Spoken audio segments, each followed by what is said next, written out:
Walaupun kita miskin, tapi bila kita ada agama, kita bahagia. Ketika kita ingat Allah, Allah ingat kita. Ketika kita lupa Allah, Allah tetap ingat kita. Melihat bukan dengan mata, tapi dengan hati. Hati yang kenal Allah Subhanahu wa Ta'ala akan senantiasa belajar mencari kebaikan orang. Kemusnahan hidup seseorang bermula apabila dia mulai bersangka buruk terhadap sekelilingnya, dan puncak kemusnahannya adalah apabila dia mulai bersangka buruk dengan Tuhan.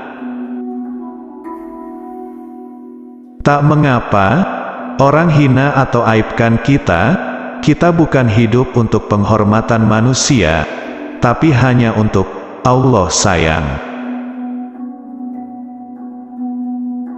Segemuk-gemuk ikan, pasti ada tulangnya, sekurus-kurus ikan pasti ada dagingnya, sebaik-baik orang pasti ada buruknya, seburuk-buruk orang pasti ada baiknya.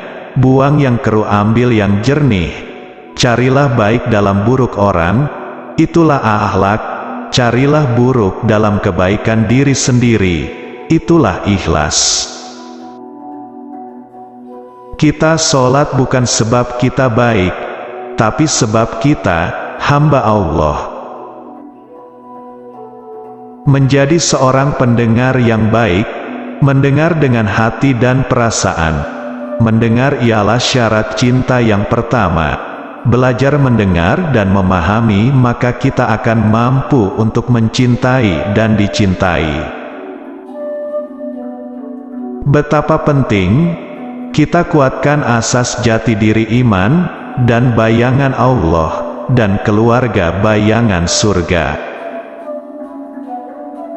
Ukuran utama bahagia dalam rumah tangga ialah bila suami istri sholat, jika tak sholat, mereka dalam kesedihan dan keresahan.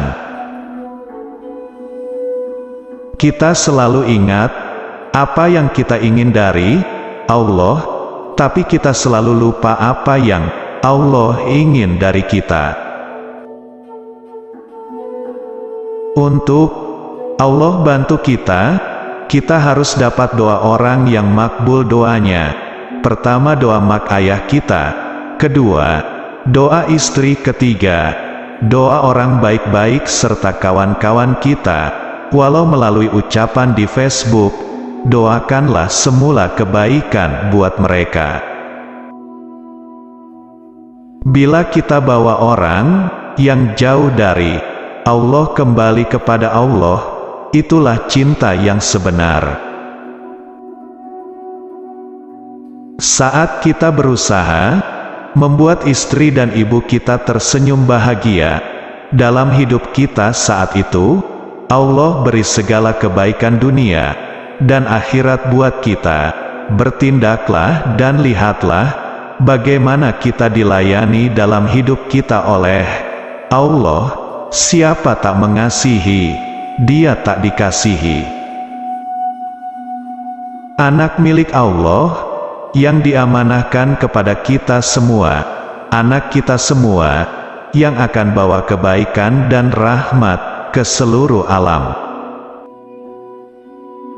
Apa yang Allah takdirkan untuk kita, pasti jadi milik kita. Jika bukan milik kita, satu dunia pun tidak boleh beri. Bahagia itu di mana? Jangan tangguhkan rasa bahagia itu. Kita dicipta untuk bahagia dan masuk surga. Wanita ini amat lembut dan dijadikan untuk disayangi, dikasihi dan dibimbing untuk masuk surga. Allah jadikan mereka untuk melengkapi kita. Pasti tidak ada kesalahan. Kesalahan hanya bagaimana diri kita menyingkapi dan melaluinya. Bila cinta karena Allah, untuk Allah sayang, cinta itu akan kekal. Tapi jika cinta selain dari itu, belum ada jaminan apa-apa. Berusaha mengasihi keluarga kita karena Allah, untuk ridho Allah. Semuanya tak ada yang kebetulan, tak sengaja dan sengaja. Itu semua Allah dah aturkan, Allah dah pertemukan, tujuannya untuk kebaikan.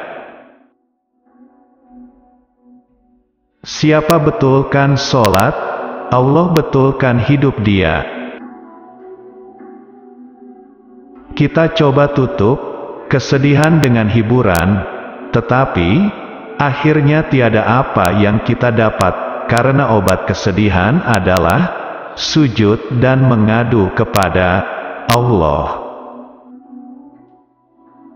Dalam hidup ini, kita harus ingat, Allah senantiasa sayang kita. Bila Allah sayang, Dia beri kebaikan, Dia beri kita hati yang tenang. Jadi kita kena banyak puji Tuhan.